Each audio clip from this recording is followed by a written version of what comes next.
On March the 23rd, 2019, we held a labor fest at UAW 848.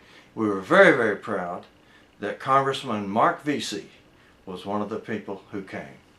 It's a lot easier now for us to work in conjunction with one another and get things done, because guess what? Democrats are in the majority. We are in the majority in the U.S. House of Representatives, and a lot of that is because of the hard work of the men and women who toil each and every day in labor to make sure that we get out the vote, to make sure that a lot of these legislative issues that are important stayed in the front of the American workers, particularly union workers, because with everything about the Mueller report and what Trump is doing or tweeting about, it's hard to sometimes stay focused and know that there are some real issues that are going on out there. There are some things that the administration are doing out there that is very dangerous, and we need to be able to see through all of that to know that there are issues dealing with wages, issues dealing with insurance, issues dealing with people trying to water down the rights of labor in this country. And had it not been for you, a lot of people would have just forgotten about all that and just been hearing what they're talking about on CNN. But there's a lot more going on in the world than what you hear on CNN or any cable news channel for that matter. So just really want to thank you for that. And then also, I know that there have been a series of bills in the U.S. House of Representatives that y'all have been working on. We were able to get one of those passed.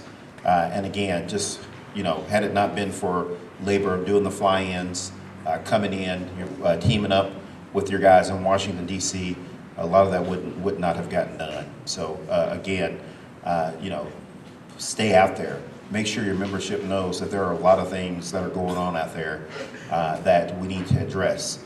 We get people elected into office, up and down the ballot. Like we have Terry Mason here, that we finally got this seat back in the Democratic seat. Thank you, Terry, for winning your election. But we have got to do everything that we can to make sure that we do things about wages, that we actually take action to make sure that the American worker is getting their fair share, and that we have a system, an economic system that everybody can believe in, where everybody feels like they're getting their fair share of the pie. And again, one of the reasons why people don't feel like they're getting that fair share of the pie is because of the way that a lot of businesses and Republican administrations and Republican majorities in state legislatures and in the U.S. Congress have tried to erode the power of organized labor in this country. You look at when organized labor was at its highest, when it had its highest membership in relation to the rest of the country, and you look at the numbers of organized labor that has dwindled, and you can see that paycheck and the number of the number of people in organized labor, you can see both of those numbers lowering simultaneously. So it's no secret that people aren't getting as much as they used to, and it's because of evil forces in politics that have done everything they can to make sure that that labor is not as effective as it has been before. And I can tell you that the American worker is never going to have the same level of prosperity that we once had, like back in the 1950s when Detroit had the highest per capita income out of any city in the entire country. We won't ever be able to achieve those great heights ever again unless labor comes along with us. Good morning, America, how are you? Say, don't you know I'm your native son? I'm the train that calls the city of New Orleans, and I'll be gone 500 miles from the day you come.